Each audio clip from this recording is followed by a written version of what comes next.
Ja, wunderbar.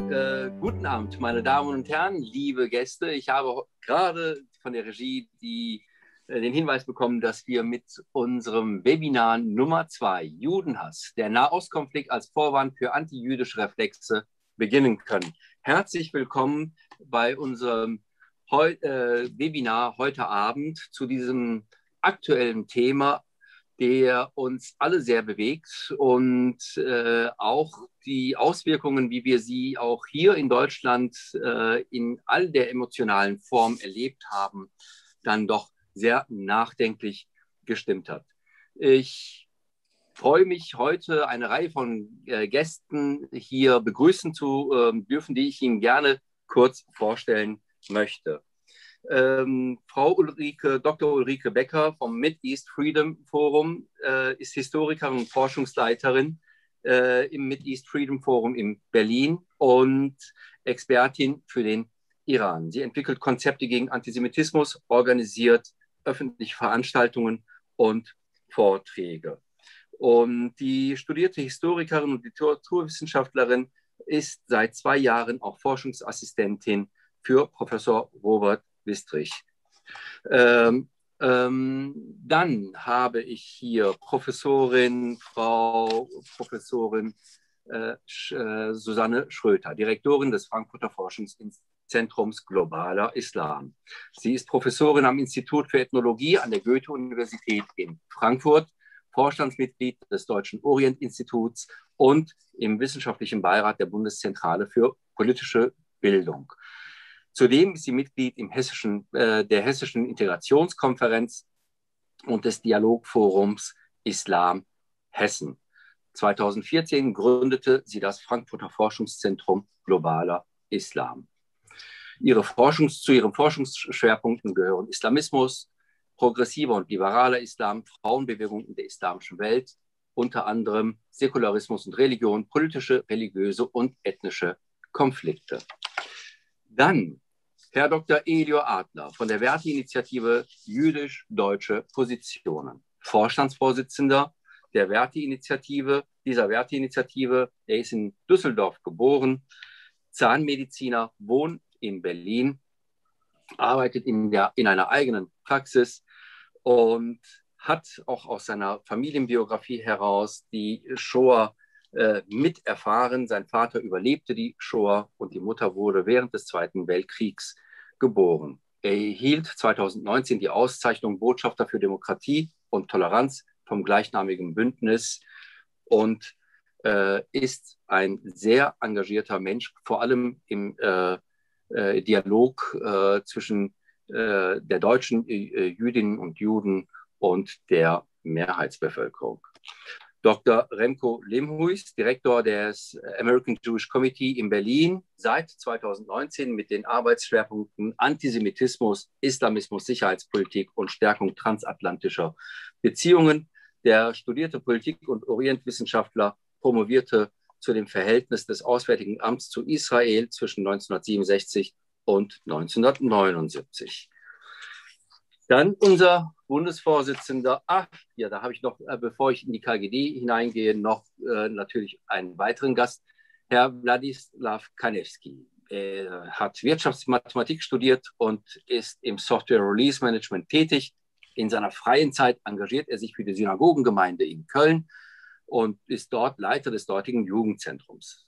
Des Weiteren leitet er Morascha in Köln, eine jüdische Studentenorganisation, und ist aktiv bei der Jüdischen Studierendenunion in Deutschland. Für ihn ist die Integration jüdischer Jugendlicher und Studenten in die jüdischen Gemeinschaft ein besonderes Anliegen.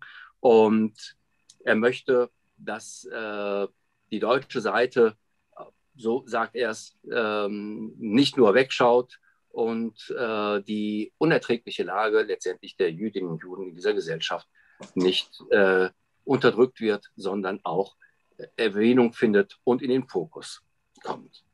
Ja, und dann, last but not least, unser Bundesvorsitzender der kurdischen Gemeinde, Ali Erkan Toprak. Er ist nicht nur Bundesvorsitzender der kurdischen Gemeinde, sondern auch Präsident der Bundesarbeitsgemeinschaft der Immigrantenverbände in Deutschland, Mitglied im ZDF-Fernsehrat und emigrierte im Alter von 2 Jahren aus Kurdistan nach Deutschland, studierte Rechts- und Sozialwissenschaften in Münster, Bochum und Duisburg und publiziert in renommierten Printmedien unterschiedlicher Art, regional, überregional, zu Antisemitismus, zum Islam, politischen Islam, Kurdistan und Türkei und auch Integrationsfragen. Er ist auch Mitglied des Integrationsgipfels und entsprechend oft dann auch in Berlin, um auch entsprechend politische Gespräche zu führen. Ich begrüße ganz herzlich meine Gäste heute Abend und natürlich Sie, liebe Teilnehmerinnen und Teilnehmer, heute Abend hier in dieser Runde. Sie haben die Gelegenheit, im abends Fragen zu stellen und auch Beiträge zunächst einmal in der Chat-Funktion auch zu veröffentlichen. Unsere Mitarbeiterinnen, Frau Schneider und Frau Krings, werden die Beiträge sortieren und ihre Fragen dann in die Runde weiterleiten, so dass auch unsere Gäste unmittelbar auf ihre Fragen auch eingehen können. Bitte fühlen Sie sich aufgerufen, sich aktiv auch an diesem Webinar zu beteiligen. Herzlich willkommen nochmals von meiner Seite und aus Köln. Ja, meine Damen und Herren, der Nahostkonflikt, das habe ich in meiner Eigenschaft im Übrigen als Lehrer an einem Kölner Gymnasium häufiger meinen Schülerinnen und Schülern gesagt, ist etwas, womit auch selbst ich aufgewachsen bin. Denn viele meiner Schülerinnen und Schüler erweckten den Eindruck, das ist erst jetzt, wir erleben das jetzt gerade eben und sind über die sozialen Medien außerordentlich emotionalisiert in dieser Frage und sind dann ganz überrascht, wenn ich dann sage, dass auch der Nahostkonflikt auch mich sehr geprägt hat und ich damit aufgewachsen bin. Und wenn wir dann sehr differenziert, sachlich und ohne diese Hashtags und die Hasskommentare und die Shitstorms aus den sozialen Medien darüber sprechen, dann sind die Beiträge überraschend differenziert, überraschend mit Bedacht geäußert.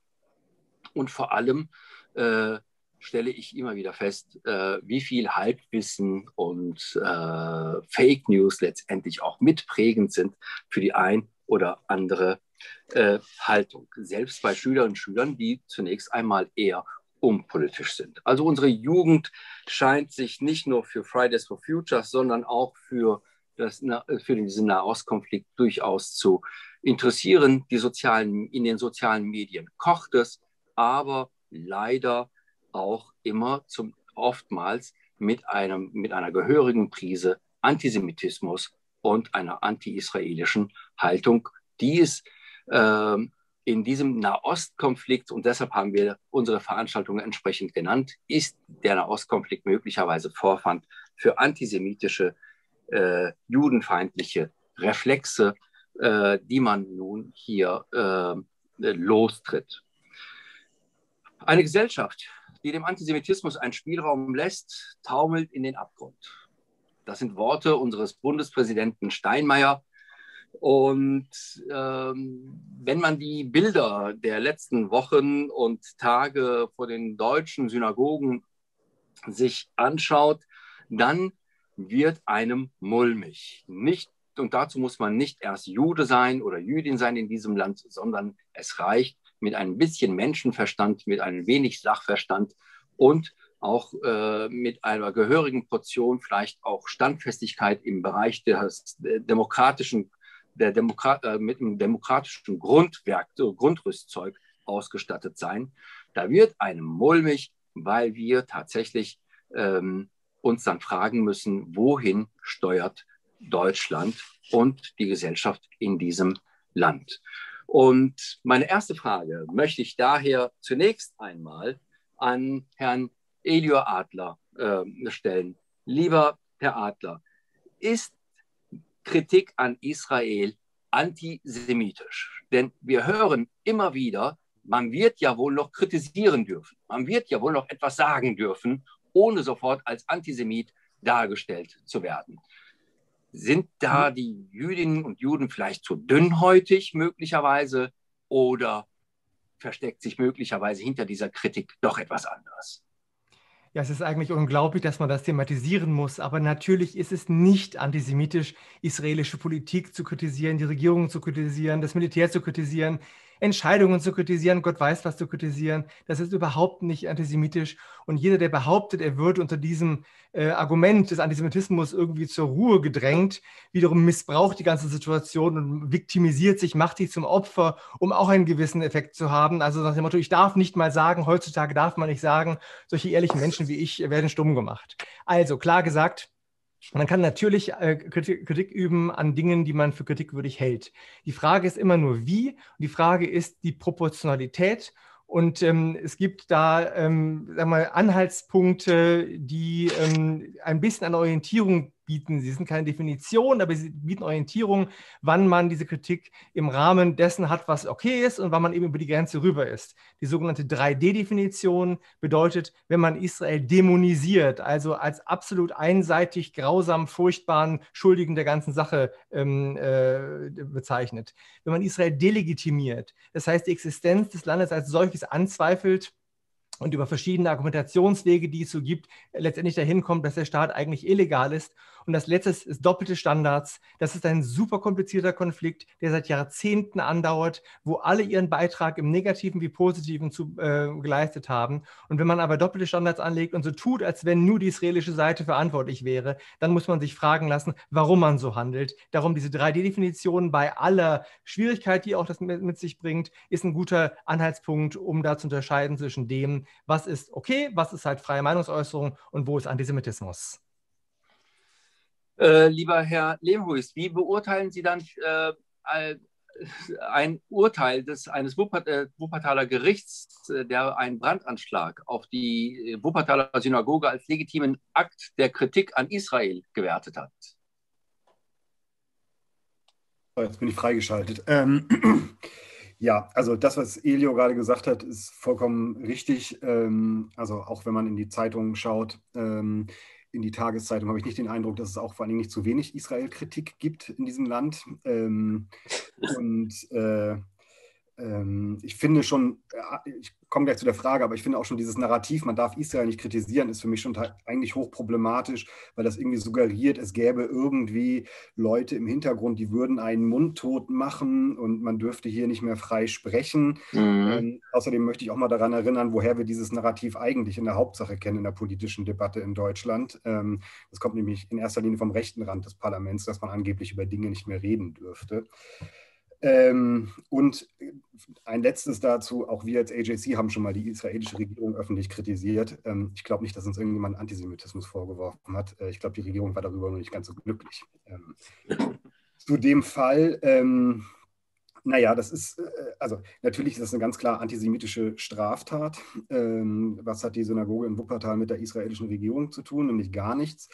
Und ich glaube, das ist auch, weil das fügt sich ganz gut mit dem zusammen, was wir in den letzten 2 Wochen gesehen haben. Das ist wirklich beängstigend. Wir hatten immer also es gab immer in der Vergangenheit Fälle, dass, wenn es sozusagen einen Konflikt zwischen den Israelis und der Hamas oder anderen Terrororganisationen zum Konflikt gekommen ist, dass immer wieder auch Synagogen angegriffen worden sind. Aber ich muss sagen, die Massivität der letzten 2 Wochen und die Selbstverständlichkeit mittlerweile, mit der man zu Synagogen zieht, wenn man ich weiß immer gar nicht, wie ich das genau formulieren soll. Das ist ja auch keine Kritik. Und also man marschiert halt zur Synagoge und denkt, man adressiert da was auch immer man im Kopf hat. Aber sozusagen direkt dahin zu marschieren, das ist schon was ziemlich Neues. Und auch die Gewalttätigkeit, gerade hier in Berlin jetzt, ich habe es mir ja auch selber angeschaut, die ist schon ziemlich beängstigend. Und da sind tatsächlich auch Dämme gebrochen. Ich meine, das sagt man halt auch so regelmäßig. Aber ich würde sagen, in dem Fall stimmt es tatsächlich, dass also man macht sich nicht mal mehr die Mühe in gewissen Teilen der Bevölkerung sozusagen seinen Antisemitismus noch irgendwie zu kamuflieren oder zu sagen, naja, ich meine ja gar nicht die Juden, ich meine nur die Zionisten. Nee, die marschieren halt direkt zur Synagoge. So. Und ich denke, dass das sozusagen das adäquate Ziel ist. Und leider haben wir die Tendenz auch in der Strafverfolgung, Wuppertal ist ein Beispiel, aber man kann noch mehr nennen, dass leider auch die Richter und die Strafverfolgungsbehörden nicht immer in der Lage sind, Offensichtliches so offensichtlich zu erkennen. Das ist aber keine Kritik an jedem einzelnen Polizisten, weil sozusagen die müssen eine Menge jeden Tag sozusagen auf dem Schirm haben an Dingen.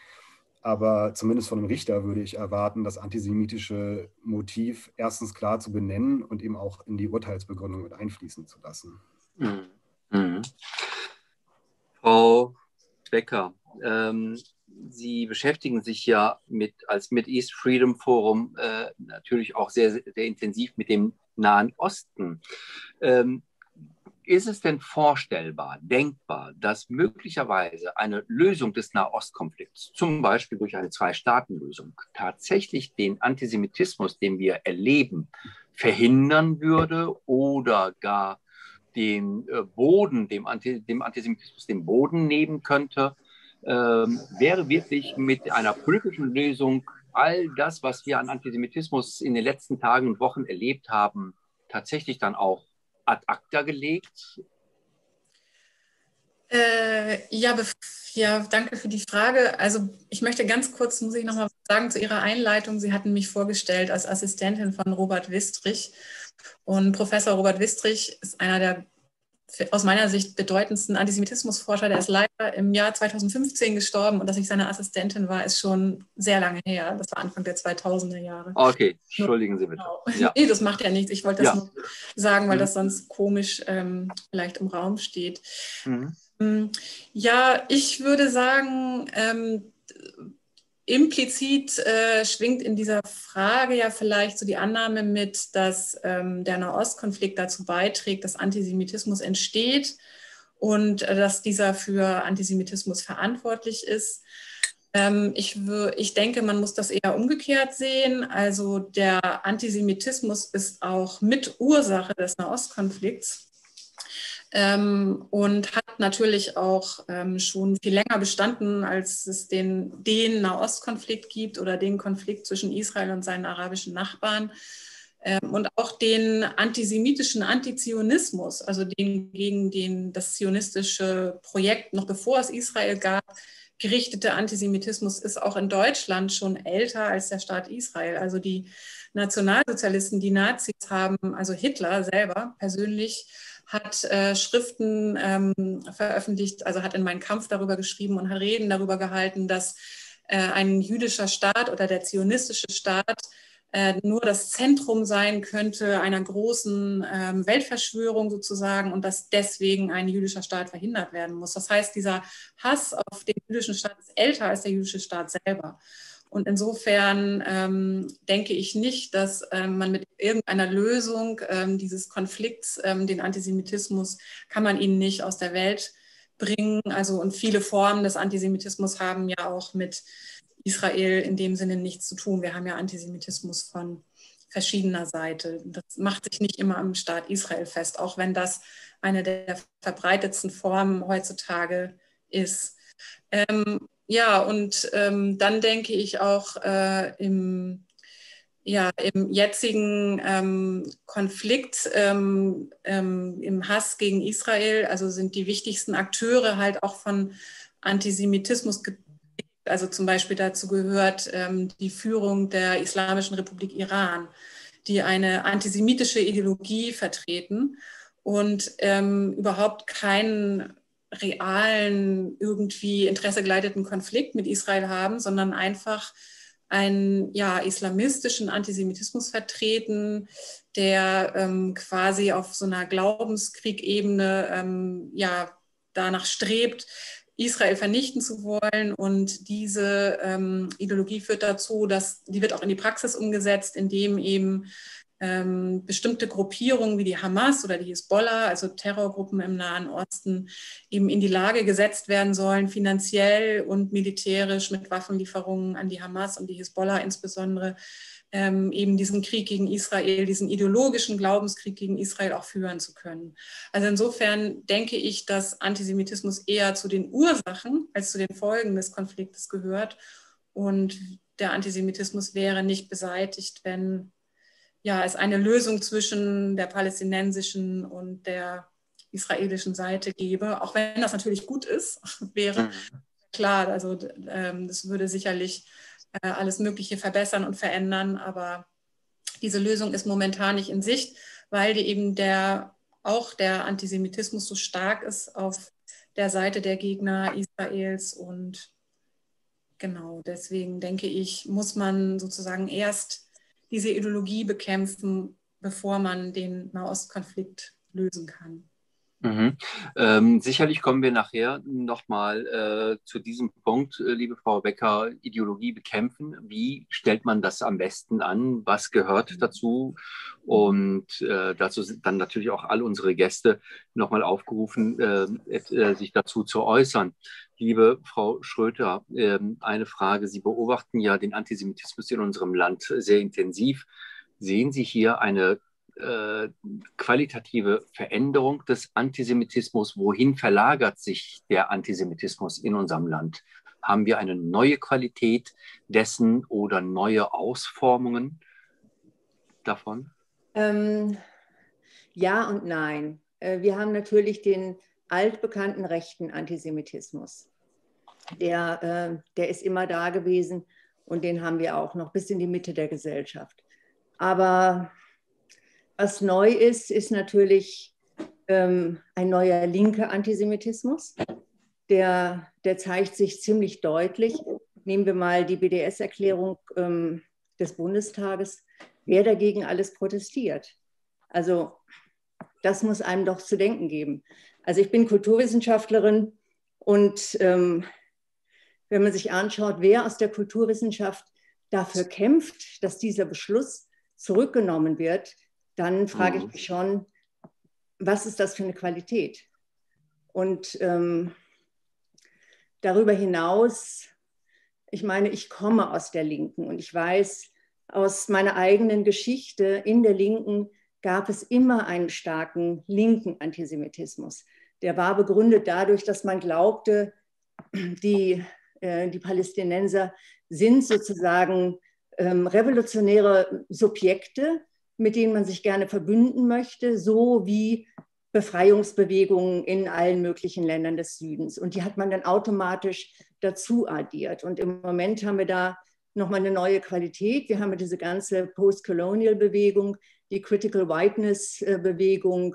Und da gibt es so sehr holzschnittartig eine Aufteilung der Welt in die sogenannten Weißen und in die People of Color. Und Juden und Israelis gelten als weiß. Und das ist auch die Legitimation, weshalb man immer wieder glaubt, Israel in besonderer Weise dämonisieren zu können. Das wurzelt ganz, ganz tief in einer linken Agenda, die auf der einen Seite von Unterdrückten spricht, die sich in einer bestimmten Weise äußern, und von Unterdrückern. Also der Westen als System der Unterdrückung, und da gehört Israel dann dazu, und der Rest ist eben unterdrückt. Also sehr, sehr holzschnittartig. Aber das kriegen wir im Moment tatsächlich nicht nur in linken subkulturellen Szenen, die sich gerne mit Islamisten auch verbinden. Das haben wir jetzt auch auf der Straße gesehen. Sondern wir kriegen das tatsächlich auch aus den Führungsebenen von Politik und Medien und Wissenschaft serviert, diese Art der Ideologie. Und wenn ich mir anschaue, auch wie es in den USA läuft, also nicht nur bei uns, da gibt es schon ganz starke Kräfte, auch in der Demokratischen Partei, von Israel abzurücken, weil das eben ein Hort des Kolonialismus sei. Und da gibt es eine ganze Reihe von Narrativen, die im Moment aufgebaut werden, die sehr, sehr wirkmächtig sind. Und da habe ich wirklich große Sorge, muss ich sagen. Und mich erschüttert das eben tatsächlich auch, dass so ein Beschluss wie der BDS-Beschluss, dass der von immer wieder Hunderten von Kulturschaffenden oder Wissenschaftlern angegriffen wird. Ich sehe das an meiner eigenen Universität. Da schaut man mich immer ganz komisch an, wenn ich nicht vorbehaltlos plötzlich auf Seiten der Palästinenser stehe und sage, ja, Israel ist ein Apartheidsstaat, weil sich das sowas, als ob es sowas Selbstverständliches sei. Und wenn man es nicht sagt, wenn man argumentiert, übrigens stelle ich immer wieder fest, dass das Wissen außerordentlich schwach ist, das sind selbst bei meinen Professorenkollegen, sind das so reflexartige Bekundungen, dann landet man sofort in der rechten Ecke. Das ist eine interessante Sache. Sofort gibt es eine Stigmatisierung als rechts.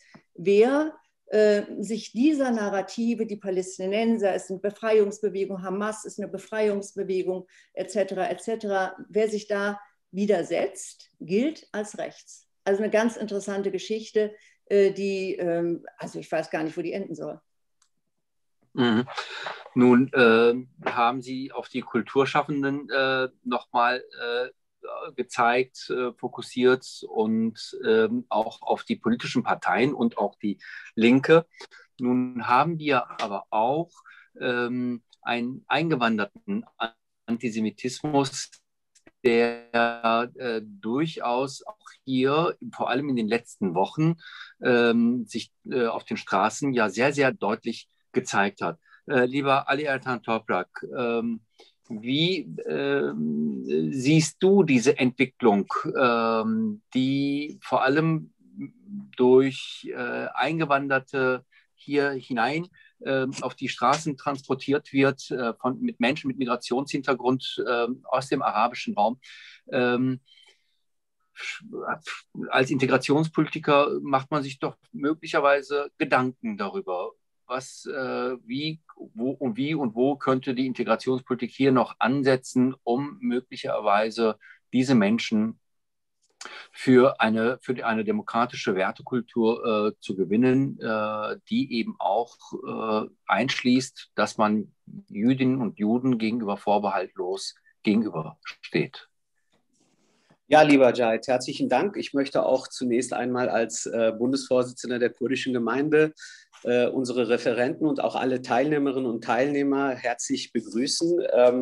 Für uns war das ein Herzensanliegen, gerade in diesen Zeiten auch ein Zeichen zu setzen in Deutschland, als kurdische Gemeinde Deutschland, dass wir ohne Wenn und Aber auf der Seite der deutschen Juden stehen und auch unsere Solidarität mit Israel bekunden. Und ich bin auch stolz auf meinen Verband, auf meine Organisation und auf meinen Vorstand. Ich glaube, bei uns gibt es, Cahit, du wirst das als Generalsekretär bestätigen, kaum ein anderes Thema, wo wir ohne Diskussion, ohne Fragezeichen einer Meinung sind, wenn es wirklich um die Solidarität mit den Jüdinnen und Juden in Deutschland geht und auch Israel, wenn Israel angegriffen wird. Und uns geht es auch, wie Frau Professorin Susanne Schröter, so ähnlich, wie sie das geschildert hat im Kreis ihrer Kolleginnen und Kollegen an der Uni. Man ist immer wieder überrascht über unsere Solidarität mit Israel und Jüdinnen und Juden in Deutschland. Und man nimmt an, die Kurden müssten automatisch irgendwie jetzt auf der Seite der Palästinenser sein, weil so die Erzählung, die Palästinenser werden ja einseitig unterdrückt und Israel ist ein Besatzungsstaat und ihr Kurden, ihr kämpft doch auch für einen eigenen Staat und warum seid ihr nicht für die Palästinenser? Also so schwarz-weiß und mit diesen Fragen werden wir auch immer als Kurden behelligt, aber mich ärgert immer wieder die Verlogenheit in der islamisch-arabischen Welt. Ich glaube nicht, dass es um die Unterdrückung, in Wahrheit um die Unterdrückung der Palästinenser durch Israel geht. Es geht um den Staat Israel, um die Existenz des Staates Israel. Das ist ein Störfaktor für die meisten und das ist das Problem, das eigentliche Problem. Und wir haben als Kurden ja eine Erfahrung mit Marginalisierung, mit Unterdrückung, mit Besatzung in unseren Herkunftsländern. Und seit über 100 Jahren ist Kurdistan besetzt und keiner in der islamischen Welt spricht darüber zum Beispiel.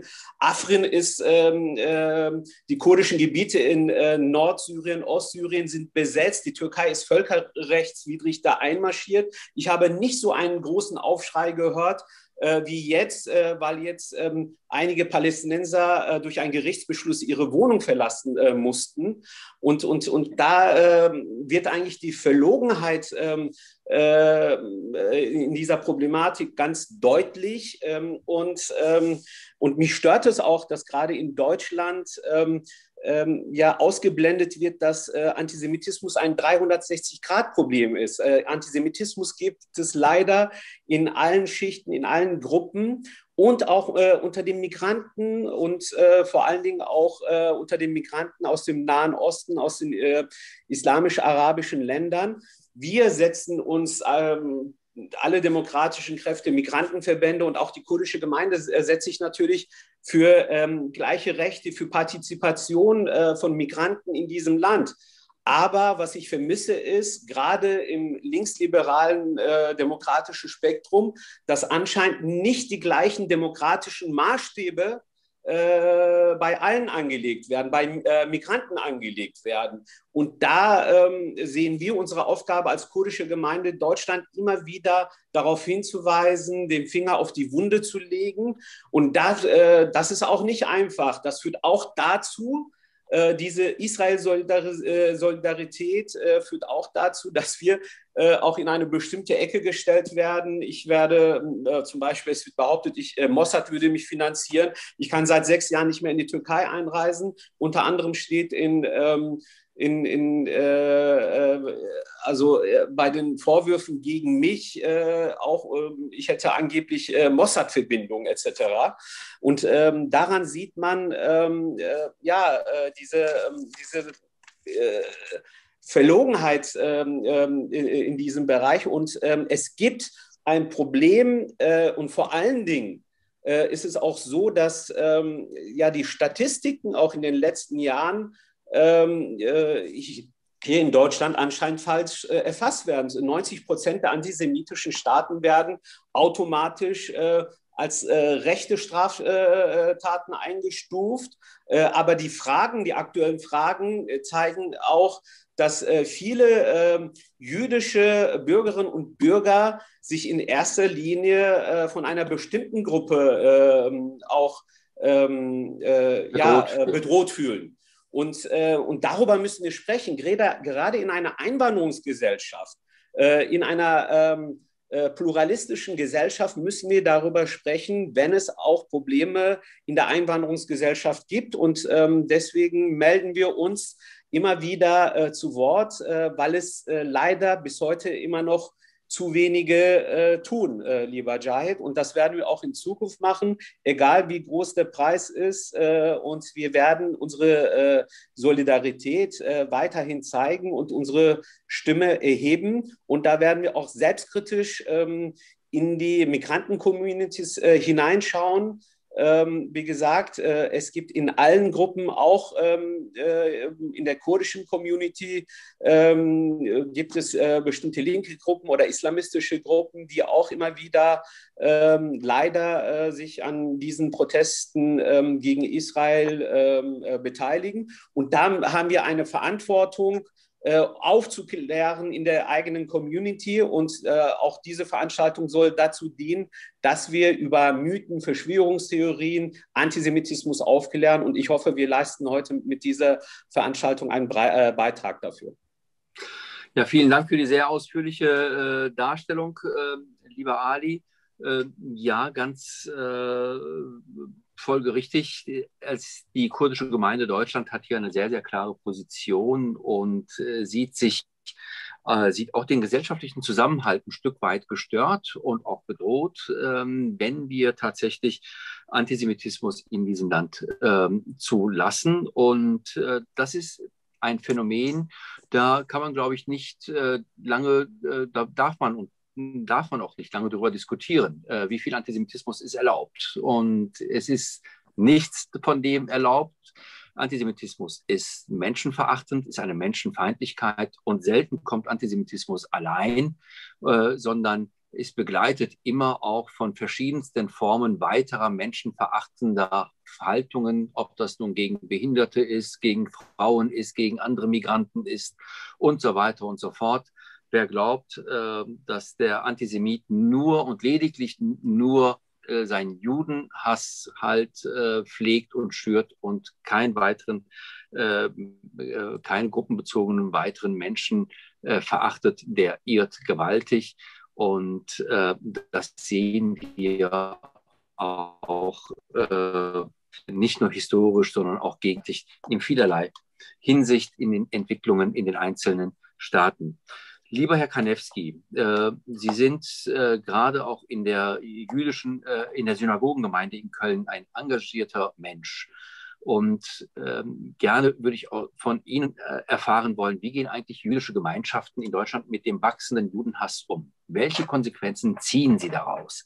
Es kann ja nicht sein, dass wir uns damit zufrieden geben, dass statt ein Polizeiwagen 2 Polizeiwagen, statt 2 Videoüberwachungskameras nun 4 Videokameras installiert werden. Wie reagieren, was löst das in den Synagogengemeinden aus, das, was wir in den letzten Wochen auf den Straßen erlebt haben? Ja, vielen Dank für die Frage und auch nochmal vielen Dank für diese Runde hier. Das ist mir auch persönlich sehr wichtig, weil als Jude in Deutschland fühlt man sich oft tatsächlich alleingelassen, das mit den Problemen, die halt in der Gesellschaft irgendwie da sind. Und deswegen freue ich mich, hier so viele engagierte Menschen beisammen zu haben. Und wenn ich noch kurz zu der 3D-Definition von Antisemitismus noch ein 4. D hinzufügen dürfte, das ist nämlich die Derealisierung. Und damit ist gemeint, dass die Darstellung Israels sehr verzerrt wird und von der faktischen Realität stark abweicht. Und das passiert leider sehr oft in den Medien, aber auch im Bundestag, wo die Politik der UN unterstützt wird mit jährlich Hunderten von unnötigen Resolutionen gegen Israel, wo dann aber im gleichen Maße Doppelstandards gelegt werden und nicht gegen andere Länder wie zum Beispiel Iran oder wo Menschenrechte mit Füßen getreten werden, keine einzige Resolution erfolgt. Und diese Verantwortung von dem Bundestag und vom Auswärtigen Amt, dieser Sprechjargon wird auch überliefert auf die Gesellschaft, sodass wir uns in der Lage sehen, also die jüdischen Gemeinden in Deutschland, dass man sich fragt, wie ist da der Weg hinaus? Alle Kinder heutzutage, die in jüdischen Kindergärten oder Schulen gehen, werden begleitet durch Polizeischutz, die wachsen mit einer unterdrückten jüdischen Identität auf. Und das müssen wir dann sozusagen anstelle des deutschen Staates im Jugendzentrum oder in studentischen Gruppen wieder reparieren, in Anführungszeichen, und ihnen sagen, es ist okay, stolz darauf zu sein, dass man jüdisch ist, es ist okay, einen Davidstern zu tragen, das ist nicht deine Schuld, dass du deswegen irgendwie angeklagt wirst oder du einen blöden Spruch bekommst, sondern du musst dich dann melden. Was dann natürlich passiert, dass die Juden in Deutschland in die Position gedrängt werden, zum Beispiel wie in den letzten Wochen zu Nahostexperten oder Politologen zu werden, was ich natürlich nicht bin, aber trotzdem musste ich mich sozusagen bei vielen dafür irgendwie rechtfertigen.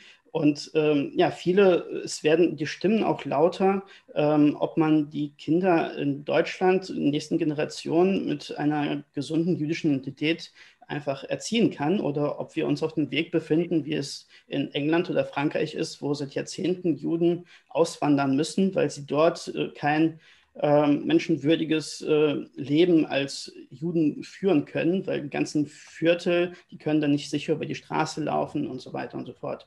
Und da sehe ich persönlich auf jeden Fall die Politik in der Verantwortung, einen radikalen Paradigmenwechsel stattfinden zu lassen und nicht mehr wegzuschauen, was in den letzten Jahrzehnten passiert ist. Und da ist irgendwas herangewachsen. Und die Juden in Deutschland versuchen deswegen laut zu werden und zu sagen, hey, schaut doch mal hin und schaut nicht weg. Und da brodelt schon seit Jahrzehnten etwas. Und es ist auch nicht die Sache der Juden, sozusagen gegen Antisemitismus vorzugehen. Aber natürlich bin ich auch Kölner, ich bin auch in Deutschland aufgewachsen. Und für mich ist auch die deutsche Gesellschaft wichtig. Und ich mache mir Sorgen, in welche Richtung das Ganze abdriften kann. Ja, das stimmt nachdenklich, Herr Kanewski, wenn Sie vor allem auch als junger Mensch und Vertreter der Jüdischen Studierendenunion das sagen. Ja, keine vielleicht auch schönere Perspektive jetzt sich hier aus dem, was wir gerade erleben, ableiten können und sich Gedanken tatsächlich machen müssen, auch um die nächste Generation. Herr Adler, Sie haben sich zwischenzeitlich gemeldet. Deshalb haben Sie das Wort. Das gilt natürlich auch für meine anderen Gäste, die gerne Beiträge zu den einzelnen Beiträgen hier der Kollegen der Runde leisten können. Warten Sie da bitte nicht immer nur darauf, dass eine Frage kommt oder ich Sie aufrufe. Sie sind auch herzlich aufgerufen, von sich aus, sich dazu zu dem einen oder anderen Thema zu äußern. Herr Adler. Sie haben vorhin sehr richtig aufgezählt, dass eben Antisemitismus nicht bei Juden aufhört, sondern verschiedene andere Gruppen anschließend an der Reihe sind. Das ist sicher richtig, aber ich möchte es noch einen Schritt weiter tragen und das ist, glaube ich, und das glauben wir als Weltinitiative, der Schlüssel zum Verständnis des Problems.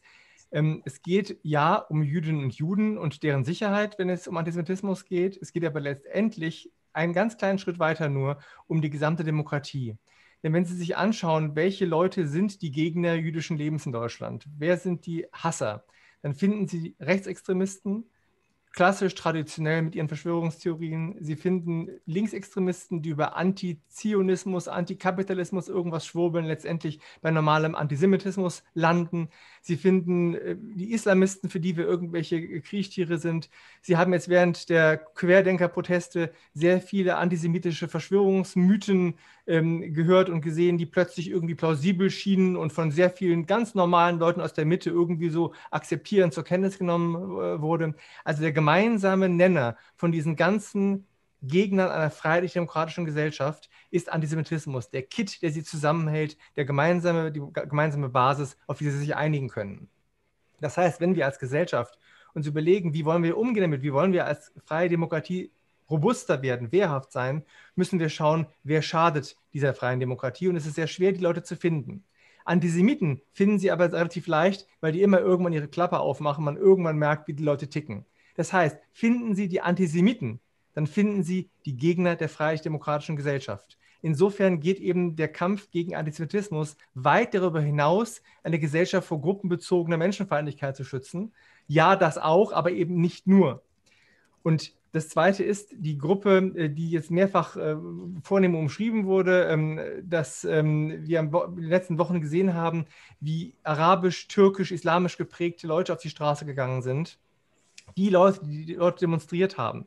Stellen Sie sich bitte vor, die hätten, mal vom Thema abgesehen, mal von Juden und Israel abgesehen, die hätten für Rosinenbrötchen für alle demonstriert. Die Art und Weise, wie das gemacht wurde, das Auftreten ist dermaßen gewalttätig und aggressiv, dass man daran sieht, dass diese Leute nicht verstanden haben, wie freie Meinungsäußerung in einer pluralen Gesellschaft funktionieren muss, damit die Gesellschaft daran nicht kaputt geht. Das ist also eine ganz große, eine ganz wichtige, glaube ich, Betrachtungsweise des Problems. Ein letzter Satz, ein Lob an die kurdische Gemeinschaft in Deutschland, die kurdische Gemeinde in Deutschland. Ali, was ihr macht, ihr seid wirklich eine große Ausnahme, weil ihr es eben schafft. Es gibt auch innerhalb der Kurdinnen und Kurden verschiedene Strömungen, verschiedene Positionen, die uns näher und weiter sind. Aber ihr als Organisation schafft es eben, ein Wording zu haben und eine Klammer zu bilden und eine Differenziertheit an den Tag zu legen, wie ich es mir von sehr vielen anderen Organisationen wünschen würde, die letztendlich migrantischen Background haben. Und das ist wirklich eure Leistung und dafür vielen Dank.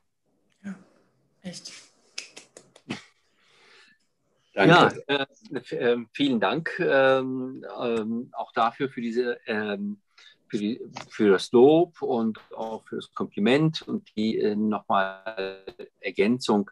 Liebe Frau Schröter, Sie haben ja viel mit jungen Menschen zu tun an der Universität, die bei Ihnen studieren und möglicherweise auch nochmal im Bildungsbereich selbst tätig werden, ob nun junge Menschen ausgebildet, Sie noch junge Menschen ausbilden, also Ihre Studenten später oder in der Erwachsenenbildung sind. Welche Bedeutung hat die Bildung dabei, Antisemitismus vorzubeugen? Und was begegnet Ihnen in Ihrem Institut, in Ihrem Forschungsbereich an jungen Menschen? Wie gehen diese Menschen mit Israel, mit dem Nahostkonflikt um?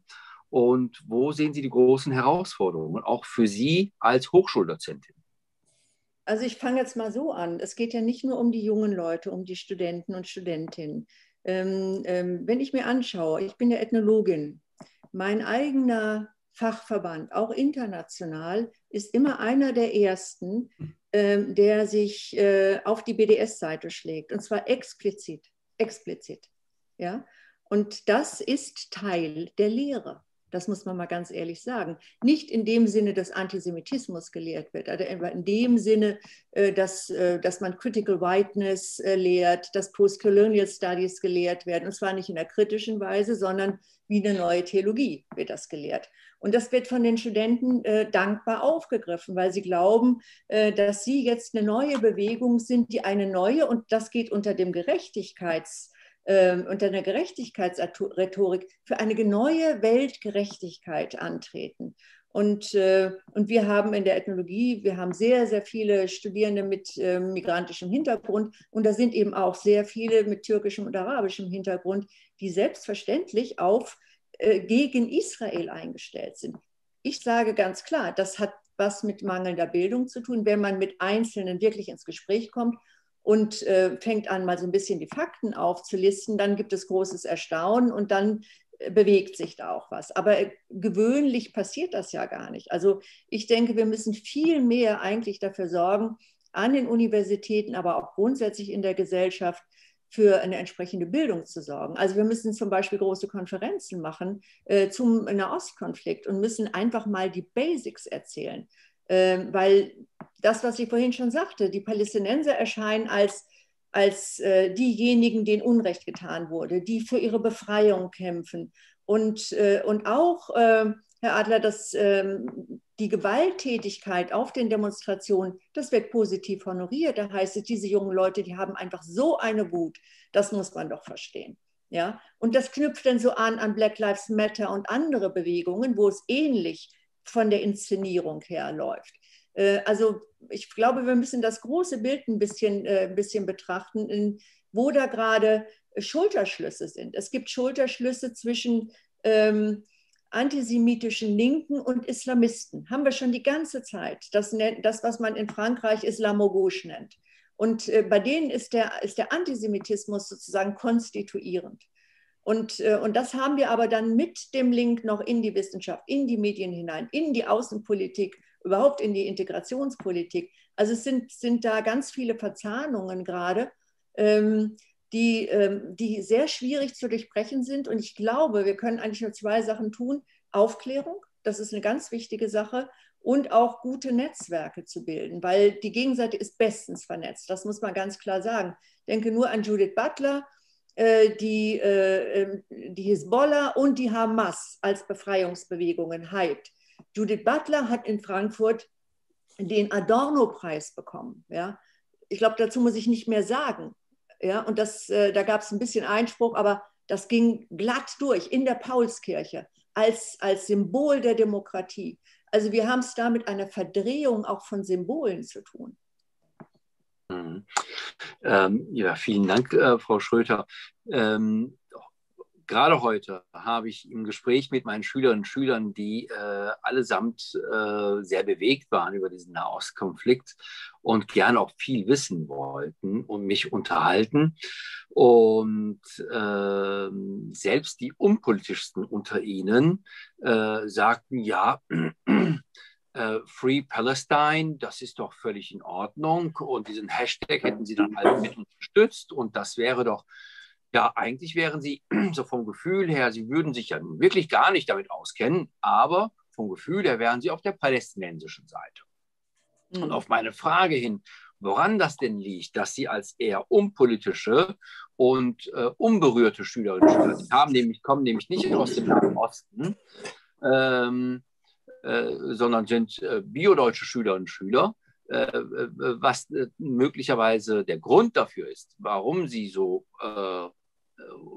aus dem Unpolitischen heraus pro-palästinensisch sind oder israelkritisch sind, sagten sie, dass gerade in den sozialen Medien ihnen im Grunde nur die pro-palästinensischen Beiträge aufgefallen sein. Sie wären geradezu überflutet worden mit pro-palästinensischen Beiträgen.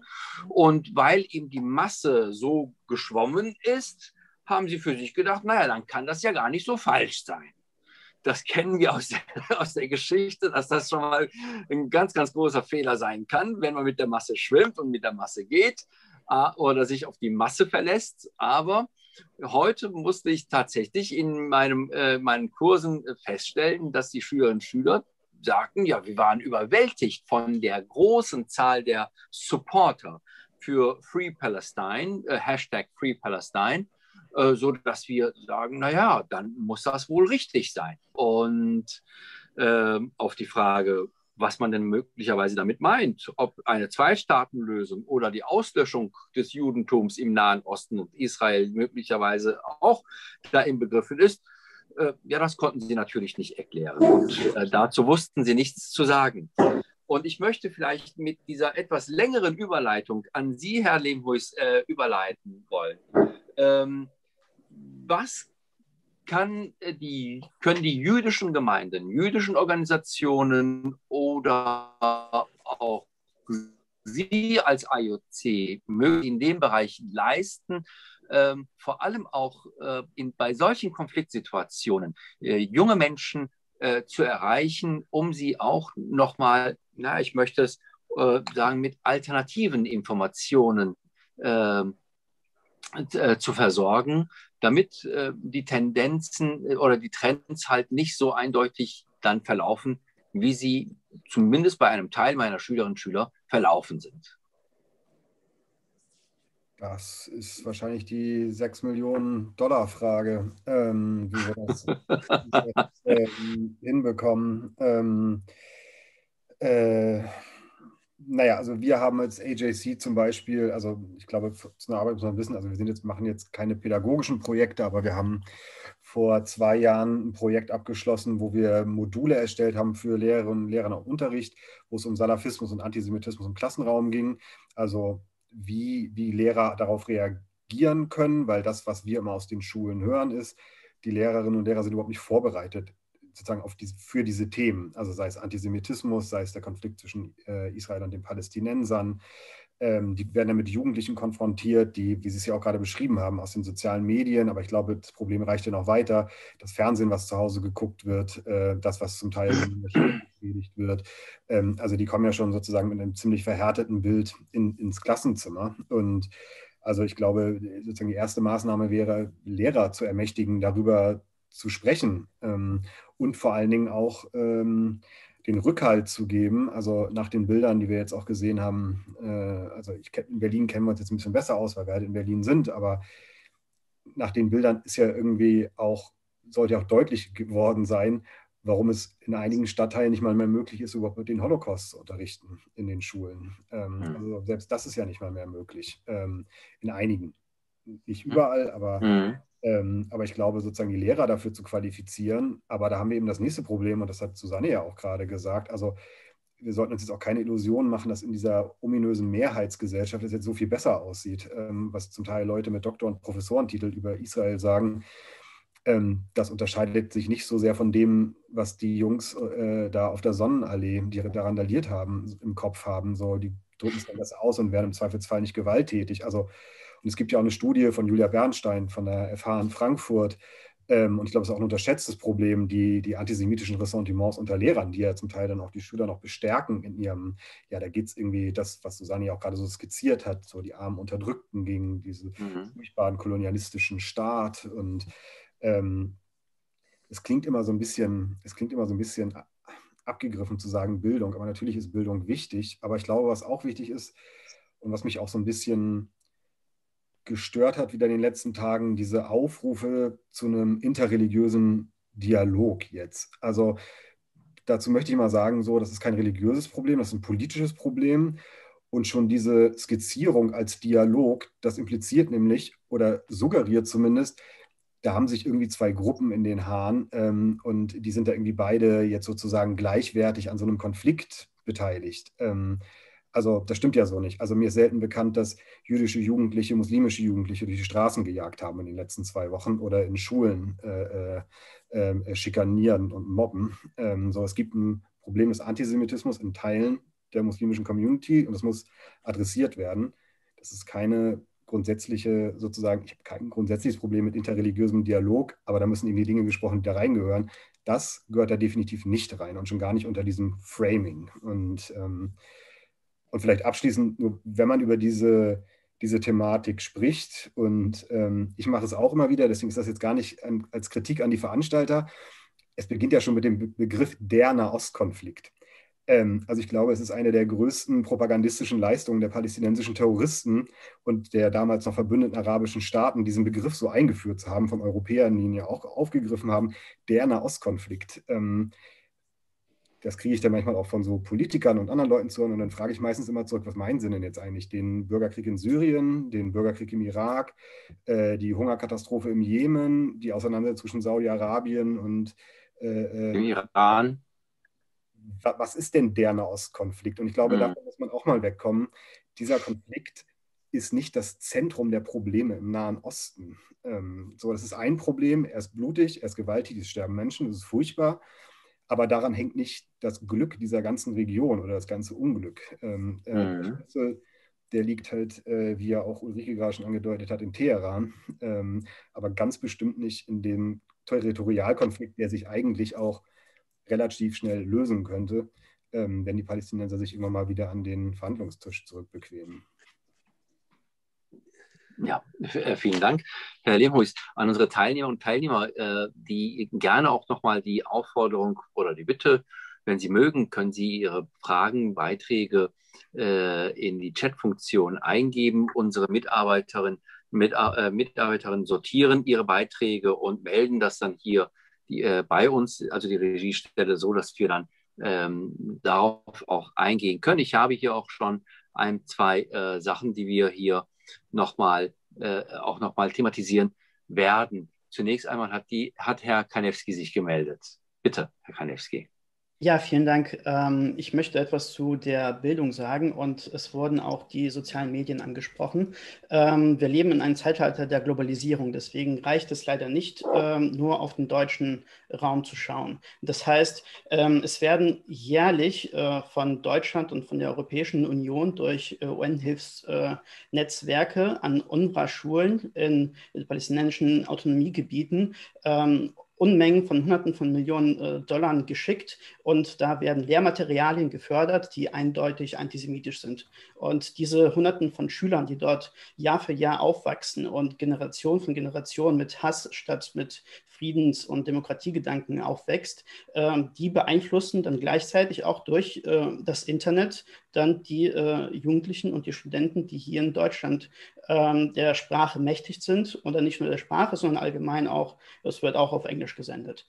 Deswegen muss meiner Meinung nach von der deutschen Regierung auch gefordert werden, dass eine Institution geschaffen wird, die das deutsche Recht nicht nur offline, sondern auch online durchsetzt und was dort als Meinungsfreiheit verkauft wird, ganz und klar als Antisemitismus klargestellt wird und geahndet wird. Denn Deutschland kann sich nicht aus dem Weltgeschehen heraushalten und das ist ein Weltproblem und der einzige Weg gegen Judenhass, das ist einfach Beibringen von Respekt zueinander und das ist eine gesellschaftliche Aufgabe.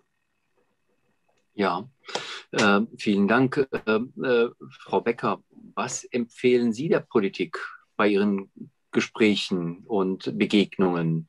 Wie soll man genau mit dem, was Herr Kanewski gesagt hat, umgehen?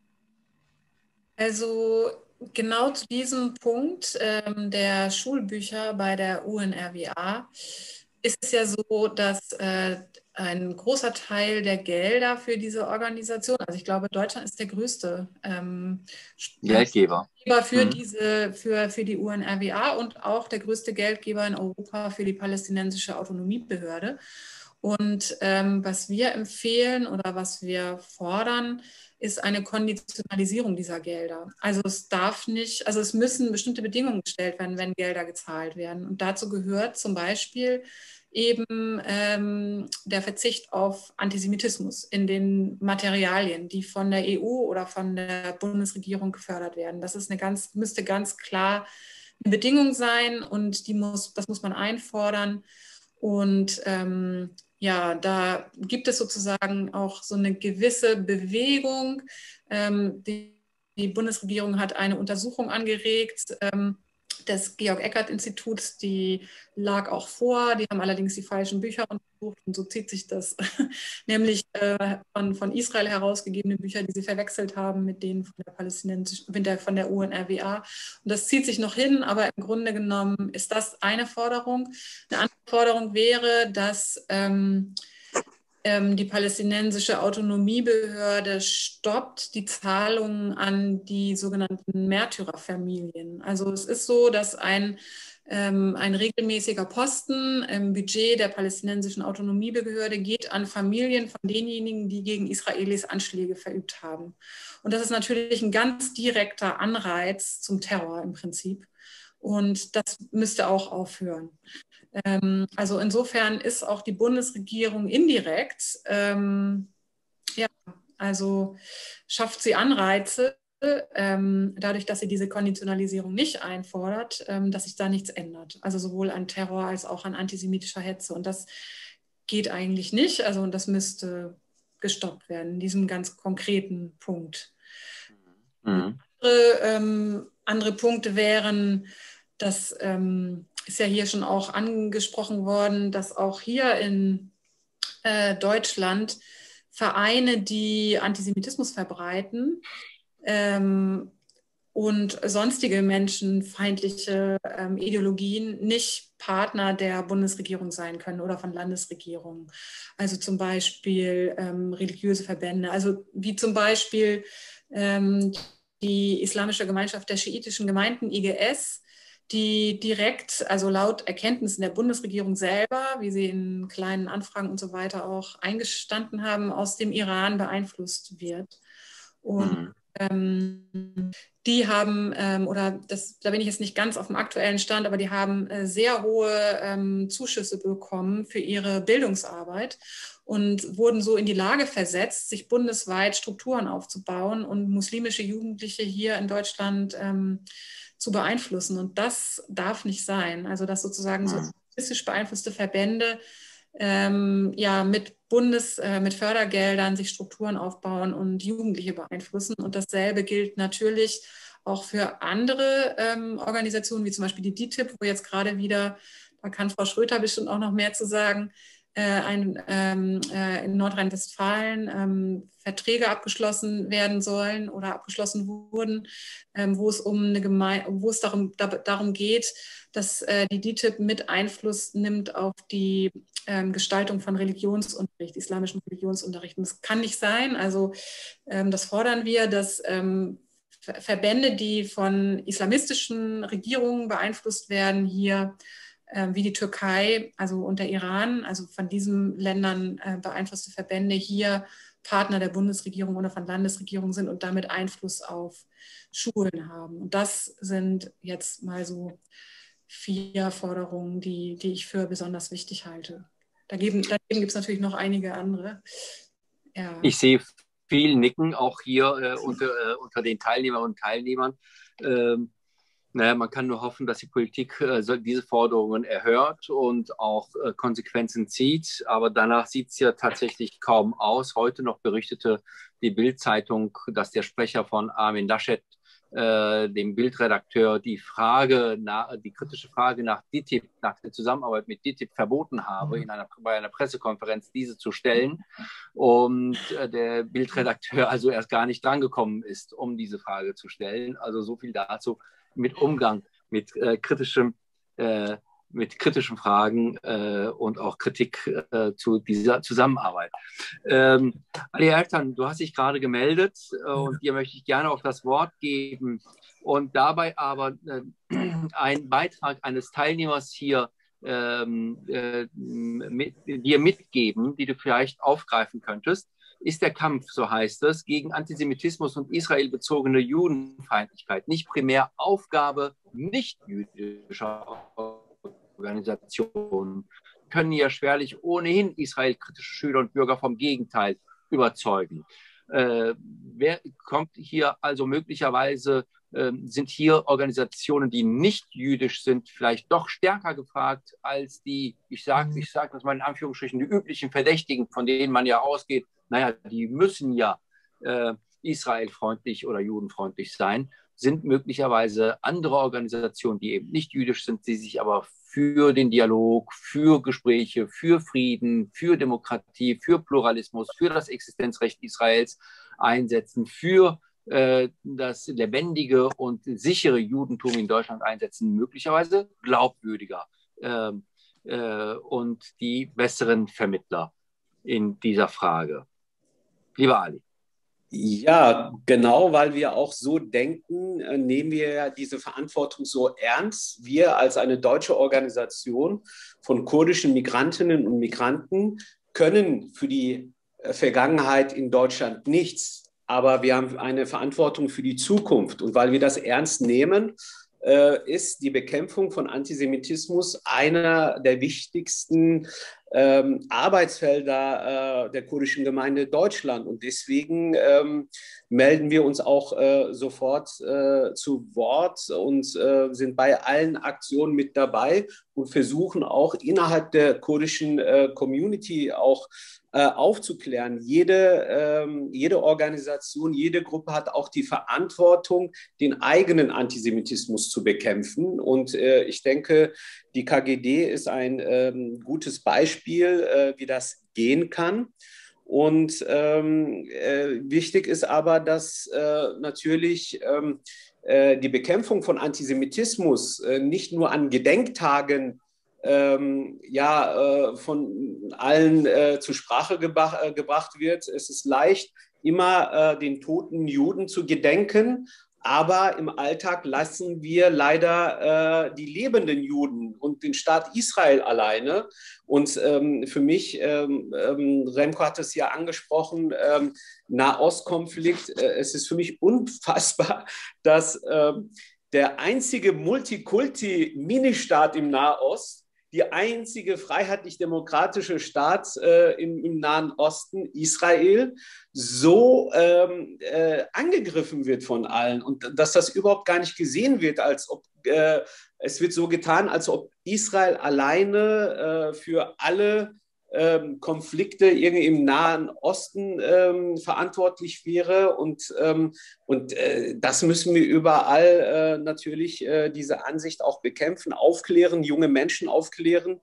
Ich erlebe das auch wieder in den sozialen Medien, wie viel Fehlinformationen da verbreitet werden und bekomme auch ständig auch Fragen über die sozialen Medien, auch von kurdischen Jugendlichen, die natürlich auch durcheinander sind, die dann auch fragen, ja, wir werden doch auch unterdrückt, wir sind doch auch besetzt, müssen wir dann nicht auf Seite der Palästinenser sein, wenn Israel Palästina besetzt etc. Also es gibt viel zu tun, viel Aufklärungsarbeit. Jeder, der in Deutschland sich lebt, jeder, der Teil dieser offenen, freiheitlich-demokratischen Gesellschaft sein möchte, hat die Verantwortung, Antisemitismus zu bekämpfen.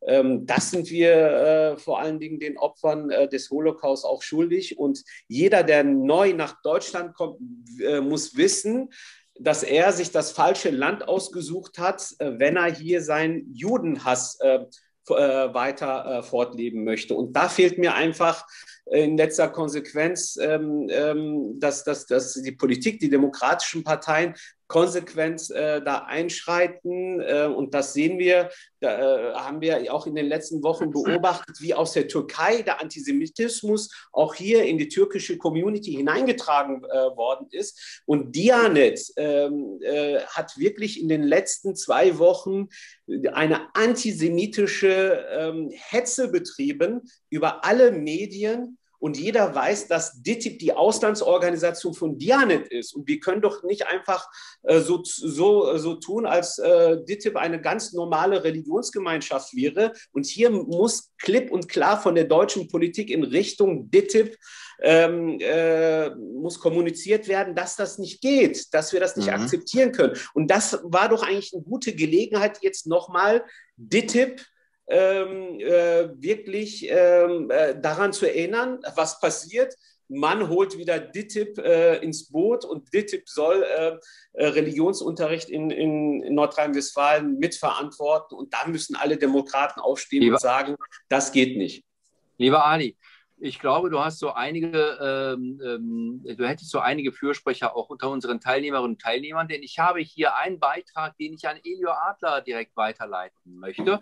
Ich fasse das mal ein wenig zusammen, etwas, was ein Teilnehmer hier schreibt. Die deutsche Politik ist heuchlerisch, schreibt er. Auf der einen Seite wird klar gesagt, wir stehen auf der Seite der Juden in Deutschland. Auf der anderen Seite werden die DİTİB und Moslembrüder überall finanziert und gefördert. Ich kritisiere meine eigene Partei, Herr Laschet, der sich offen mit Islamisten trifft, die hier in ganz Europa den Judenhass verbreiten. Ich stehe auch hier in meinem Ort auf verlorenem Posten, da im Integrationsrat Hamas und Moslembrüder sitzen. Es ist erschreckend, wie die Moslembrüder sich überall in der Politik und in der deutschen Gesellschaft sich salonfähig gemacht haben. Wir sollten gemeinsam an die deutsche Politik ein Zeichen setzen. Kurden, Juden, Aleviten, Armenier, Jesiden und so weiter und so fort. Lieber Herr Adler, was kann man diesem Teilnehmer mit so einem Hilferuf auch letztendlich begegnen? Also ich würde diese Politik nicht als heuchlerisch bezeichnen. Das ist nicht die Wahrnehmung, das ist auch nicht, was ich in Gesprächen mit einer ganzen Reihe hochrangigen Entscheidungsträgern erlebe. Es ist eine Schwäche, es ist eine Angst vor falschen Entscheidungen, es ist eine Angst davor, Grenzen zu ziehen, weil man dann eben auch bereit sein muss, bei Grenzüberschreitungen Konsequenzen zu ziehen. Diese Art von Politik ist in Deutschland nicht besonders beliebt. Man versucht, eine konsensuale Politik zu machen. Das ist ja auch schön. Also man versucht sozusagen nicht mit Widerstand und gegen Widerstände zu arbeiten, sondern irgendwie Leute für sich zu gewinnen. Aber das reicht eben bei einigen Aufgabenstellungen nicht aus. Man muss bei einigen Aufgabenstellungen rote Linien ziehen. Und da ist eben die Angst davor. Also es ist kein heuchlerisches Agieren in meiner Wahrnehmung. Es ist im Prinzip ein ängstliches Agieren, ein vorsichtiges Agieren und nichts falsch machen wollen. Aber lieber Elio, bei Linksradikalen und Rechtsradikalen tun wir das doch auch. Im Ergebnis ist es aber übrigens dann das Gleiche. Im Ergebnis kommt dabei raus, dass eine im hohen Maße inkonsistente Politik gemacht wird. Das ist genau, was ich sagen wollte, Ali, weil mit sehr verschiedenen Maßstäben gearbeitet wird. Und da kommt eben das deutsche schlechte Gewissen raus. Man kann viel leichter, ist man darin, und Gott sei Dank tut man sich darin leicht, rechtsextrem irgendwie Grenzen zu ziehen und aufzuzeigen, dass sie den Konsens verlassen haben dessen, was wir hier haben wollen, als man das mit Leuten tut, die einen migrantischen Hintergrund haben. Man möchte eben nicht mehr irgendwie einen Rassismusvorwurf auf sich ziehen oder einen anderen Vorwurf in diese Richtung. Also die Angst davor, gerade in die Richtung was falsch zu machen, ist erheblich. Wenn wir dann sagen, in den Punkt gehen, was tut man also? Was ist jetzt die Konsequenz daraus? Wir haben letzten Donnerstag versucht, auf der Kundgebung in Berlin, wo ja eine ganz beeindruckende Anzahl an jüdischen Organisationen und auch nicht-jüdischen, die aber in unserem, sagen wir mal, Dunstkreis sind, unsere Freundinnen und Freunde sind, haben wir einen Forderungskatalog aufgestellt, der nicht im Sinne von Maximalforderungen ist, wo man sich runterverhandeln lässt, sondern der ein sehr ehrlicher Katalog ist, wo wir sagen, wenn man das Thema Judenhass ernsthaft angehen will, kann man eben nicht nur einzelne Aspekte sich herauspicken, da wo es gerade gut geht, wo gerade die Angst vor Fehlern und vor Handeln nicht so groß ist. Man muss das Ganze ganzheitlich angehen und alle Enden versuchen irgendwie zu bewegen. Also wenn Ulrike Becker vollkommen richtig eben gesagt hat, das Thema palästinensische Schulbücher, richtig. Aber die deutschen Schulbücher, die den Konflikt dort wiedergeben, sind teilweise auch haarsträubend. Wenn es eben um Hilfszahlungen an die UNRWA ging, vollkommen richtig.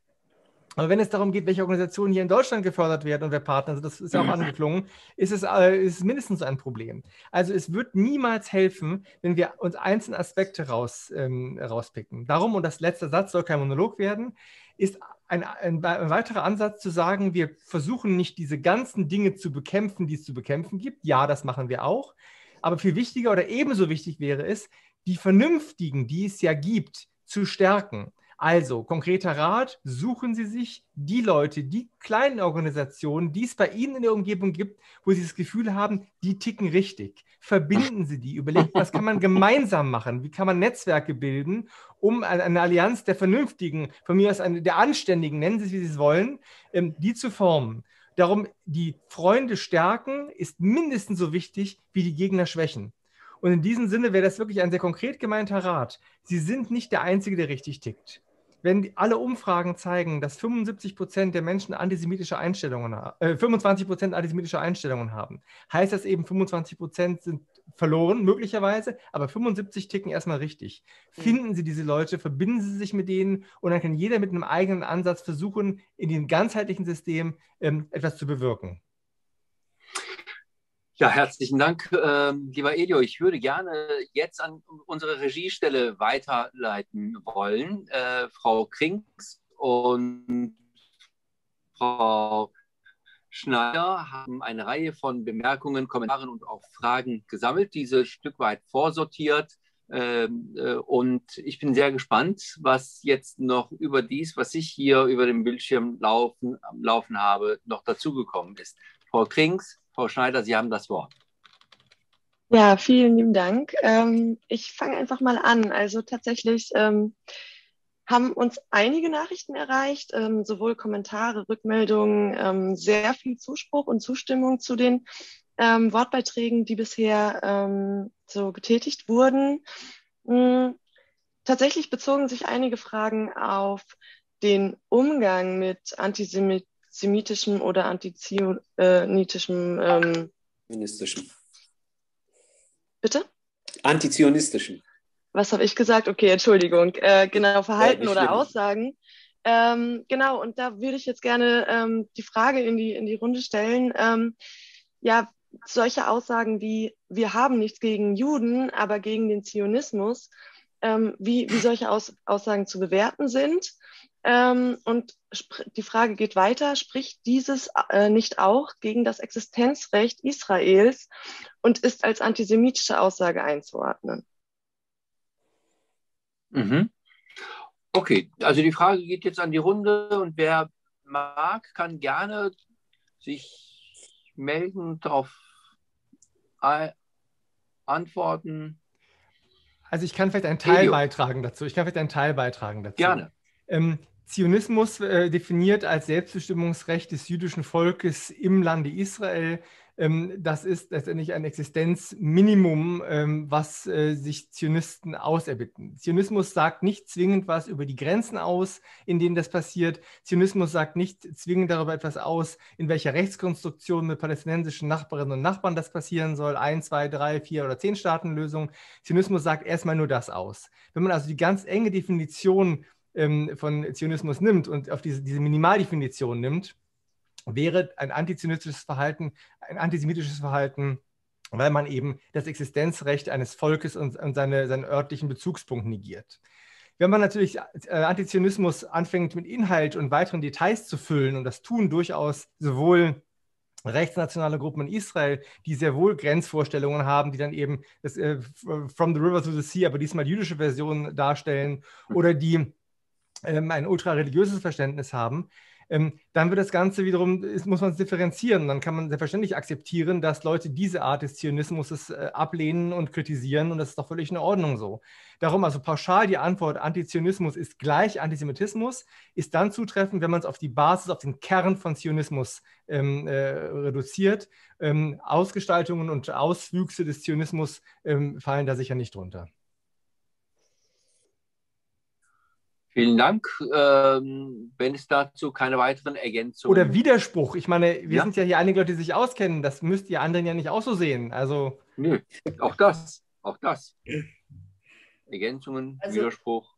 Ja, gerne, Frau Schröter. Also ich möchte noch mal darauf hinweisen, dass der Bildungsstand im Hinblick auf die Konflikte, um die es eigentlich geht, um die Geschichte des Zionismus, um die Geschichte des Antisemitismus etc.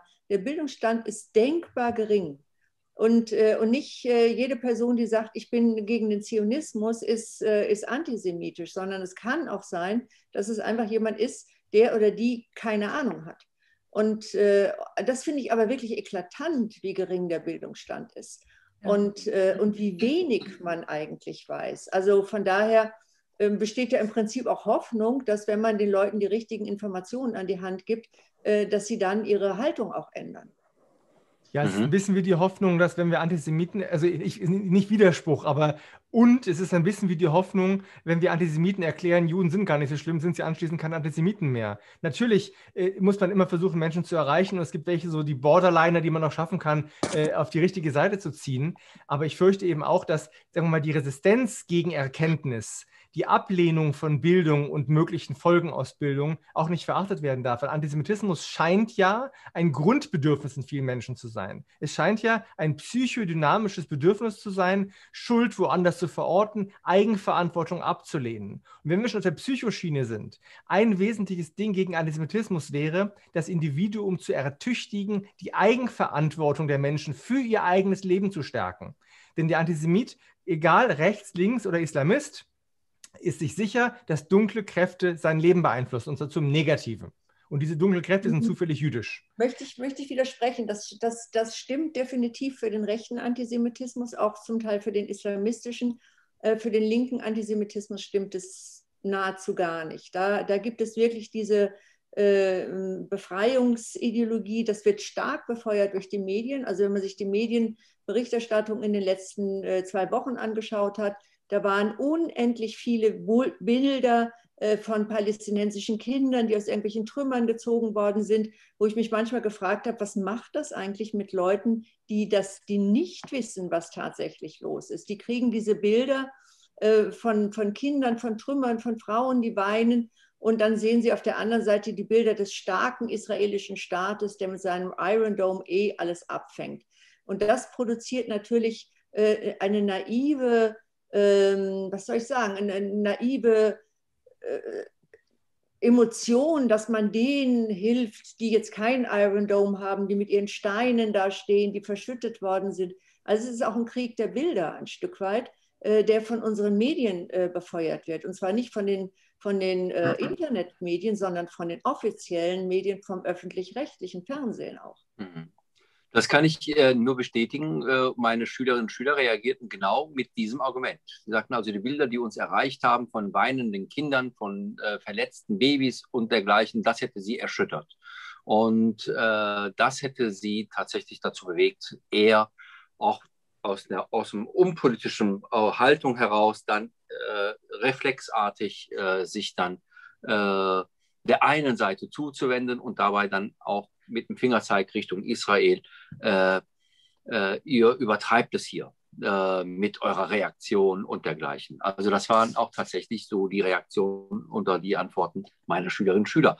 Ich möchte aber nochmal an die Regiestelle weitergeben. Ich glaube, da kommt noch einiges rein. Genau, ja, das ist richtig. Ich würde an die jetzige Diskussion gerne anknüpfen, und zwar zum einen gerne an Herrn Kanewski. Und zwar bezieht sich das auf, oder ich lese die Frage am besten einfach vor. In der Vergangenheit ging die Solidarität mit Palästina mit Vernichtungsaufrufen gegen Israel einher. Beispielsweise die Parole From the River to the Sea. In der aktuellen Situation hat sich das antisemitische Gewaltpotenzial offenkundig noch einmal verschärft. Lassen sich abseits der wachsenden Gewalt auch andere Entwicklungen in der Palästina-Solidarität, insbesondere in Deutschland, beobachten? Das wäre zunächst die erste Frage. Ich schiebe gleich noch eine zweite ein, gerne an die gesamte Runde. Aber da die Dynamik hier gerade so spannend ist, genau. Die nächste Frage. Die arabisch-muslimischen Judenfeinde bekamen bei ihren Angriffen auf Synagogen und Demonstrationen Unterstützung von Linken und zum Teil auch Sozialdemokraten und Grünen, obwohl sich all diese ja in der Regel als Antifaschisten verstehen. Wie kann man gerade auf sie einwirken, nicht israelbezogenen Antisemitismus zu fördern? Genau. Dann würde ich sagen, Herr Kanewski beginnt, und dann hat auch Frau Becker eine Wortmeldung. Daher dann leiten wir dann direkt weiter an Frau Becker. Ja, vielen Dank für diese Frage und ich möchte nochmal das Thema Medien daran anknüpfen. In diesen Medien wird auch sehr, sehr oft geschrieben, zum Beispiel Israel greift Gaza an in großen Buchstaben und darunter ganz klein nach Raketenangriff. Also es wird eine Haltung suggeriert, bei der wirklich der Täter und Opfer klar dargestellt zu sein scheint, obwohl eigentlich die Täter- und Opferrolle verdreht ist. Und diesbezüglich auch linker Antisemitismus, wenn ich mal Gregor Gysi zitieren darf, der gesagt hat, Israel ist ja verantwortlich dafür, dass die Hamas sich bei den Palästinensern sich erst gegründet hat. Also es ist die Schuld des Israelis sozusagen, also müssen die das irgendwie selbst klären. Und da kommt auch von den Grünen die Frau Baerbock, die sagt, nein, wir liefern keine Unterstützung an Israel. Und da fragt man sich manchmal, was ist mit dieser sogenannten Staatsräson, wie das Sicherheit von Israel ist, Staatsräson Deutschlands. Und dabei in Deutschland selbst wurde an keinem einzigen Tag, wenn man es genau nimmt, das Versprechen eingelöst, nie wieder. Denn wir sehen tagtäglich seit dem Zweiten Weltkrieg Schutz vor den Gemeinden in Form von Polizeischutz und so weiter. Und trotzdem wird da weggeschaut und keine Hilfe geleistet. Frau Becker. Genau, also vielleicht, weil das eben gerade so alles so pessimistisch war und ich bin insgesamt, ist die Situation ja auch schlecht, aber vielleicht auch zu dem, jetzt wurde die Linke angesprochen, also ich beschäftige mich seit mehr als 20 Jahren mit, ich komme auch aus der Linken im weiteren Sinne, mit Antizionismus und Israelfeindschaft in der Linken und ich würde sagen, die permanente Adressierung des Themas in jedem Spektrum bringt schon was. Also wenn man sich das anguckt im Vergleich, im internationalen Vergleich, gibt es ja in Deutschland eine linke Szene, die auch Israel solidarisch ist. Und das war vor 20 Jahren überhaupt nicht absehbar. Und durch die permanente Thematisierung von Antisemitismus und Antizionismus in der Linken, glaube ich, hat sich schon was bewegt. Also wir haben zum Beispiel, es gibt bestimmte Zeitschriften wie die Jungle World, die sind solidarisch mit Israel, verstehen sich als solches. Und es ist auch in Deutschland, Frau Schröter hat das angesprochen, die Universitäten, wenn man sich das anguckt, die Gender Studies im englischsprachigen Raum, die haben gerade fast alle Center, also ich glaube 30 Center, haben als komplettes Institut einen Aufruf unterschrieben, der im Prinzip Hamas-Propaganda ist. Also und sowas kenne ich jetzt von hier. Ich kann mich auch täuschen, ich bin da vielleicht nicht ganz auf dem Stand, aber so eindeutig würde ich sagen, ist das hier in der Linken in Deutschland nicht. Ja, richtig. Und das liegt eben auch daran, dass sozusagen da verschiedene Gruppierungen aktiv sind. Und das muss einfach weitergehen. Und das muss aber in jedem Spektrum passieren. Ne? Das muss nicht nur im linken Spektrum passieren, sondern eben auch im muslimischen, im Recht, also in jeder Partei. Und da müssen wir einfach dranbleiben. Und noch ganz kurz zu Elio Adler. Ich sehe das natürlich auch so. Ich habe jetzt vorhin so 4 Beispiele genannt, aber insgesamt gibt es natürlich ganz verschiedene Bereiche, wo was getan werden muss. Samuel Salzborn hat das neulich mal ganz gut zusammengefasst. Prävention, Repression, Intervention und Prävention, also die Bildungsarbeit, die ist natürlich extrem wichtig. Und da liegt ja auch unser Hauptschwerpunkt. Also wir haben ein Seminar über die Geschichte Israels und den arabisch-israelischen Konflikt. Und damit gehen wir auch an Schulen und so weiter. Und da sehen wir auch, das kann ich nur bestätigen, wie teilweise wahnsinnig große Wissenslücken da sind, auch bei Lehrerinnen und Lehrern. Und das ist natürlich extrem wichtig, aber auch da ist wirklich ein riesiges Feld. Und im Grunde genommen müsste da auch auf der Ebene der Ausbildung was getan werden. Das kann man als kleine Vereine gar nicht ausfüllen. Sozusagen, da müsste in die Regelausbildung von Lehrerinnen und Lehrern eigentlich was geändert werden. Also Genau, ich kann nur das ganz kurz, weil die Zeit schon so wegläuft. kann das unterstützen. Also das ist tatsächlich so, dass wir eine bessere Situation haben, als sie in England oder zum Teil in Frankreich oder in den USA existiert. Bei uns in Frankfurt ist übrigens auch der AStA absolut solidarisch mit Israel, wird davon aber sehr angefeindet von palästinensischen Gruppen, die den AStA dann gleich, wie mich auch, als rechts brandmarken. Also wer Solidarität mit Israel zeigt, kann nur rechts und rassistisch sein. Ich höre hier aus der Diskussion auch die dringende Notwendigkeit der Vernetzung, der vernünftigen, sage ich mal jetzt, dass das deutlich stärker notwendig ist, um tatsächlich auch gemeinsam die Kräfte zu bündeln und Synergien zu schaffen, um tatsächlich auch diesen Trends sich entgegenstellen zu können. Und dazu meldet sich Remco Lemhuis. Bitte. Genau, das war eigentlich nur noch so, weil ich habe auf meinem Zettel hier schon zweimal groß Danke unterstrichen und hatte das sozusagen beim ersten Mal, Elio war dann schneller als ich, also grundsätzlich wollte ich euch von der kurdischen Gemeinde erstmal danken dafür, dass ihr überhaupt diese Veranstaltung organisiert und auch so als Anekdote, als jetzt die Kundgebung, die Elio maßgeblich organisiert hat, vom Brandenburger Tor waren, so die einzigen Fahnen, also jetzt mal abgesehen von den Israel-Fahnen, waren die kurdischen Flaggen, die ich da gesehen habe. Und es ist so, also man Das weiß... war unser Landesverband Berlin. Sehr gut, dann das Kompliment gerne weitergeben, aber ich muss schon sagen, dass, und Ali weiß das ja auch, dass, oder wenn wir sprechen, so weiß ich, wenn ich Ali anrufe, so, dass sozusagen die kurdische Gemeinde da auch immer ansprechbar ist und immer sofort reagiert, wenn sozusagen wir als AJC jetzt was haben. Und ich finde, das sollte man auch einfach mal öffentlich viel stärker würdigen. Und umgekehrt soll es ja auch genauso sein. Und auch da haben Ali und ich ja schon mal Sachen auch zusammen gemacht. Und deswegen ist auch sozusagen diese Solidarität, also auch zum Beispiel, das soll jetzt keine Eigenwerbung sein, aber die Bekämpfung der grauen Wölfe ist halt auch nicht Aufgabe der kurdischen Gemeinde. So, das sollte auch unser aller Anliegen sein. Deswegen, also nicht deswegen, auch deswegen haben wir dazu jetzt gerade eine Studie rausgegeben, weil die bedrohen in erster Linie, sage ich mal, die kurdische Community, aber dann natürlich in einem zweiten Schritt auch alle anderen.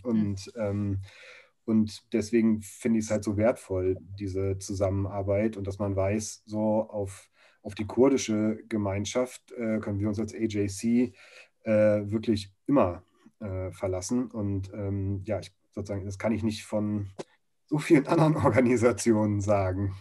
Deswegen vielen Dank dafür und sozusagen so eine Koalition der, wie auch immer man das dann nennt, ich tue mich immer schwer mit solchen Slogans, aber ich glaube sozusagen diese stärkere Zusammenarbeit, also unsere Türen stehen da auf jeden Fall immer für euch offen und wir sind da für alles zu haben.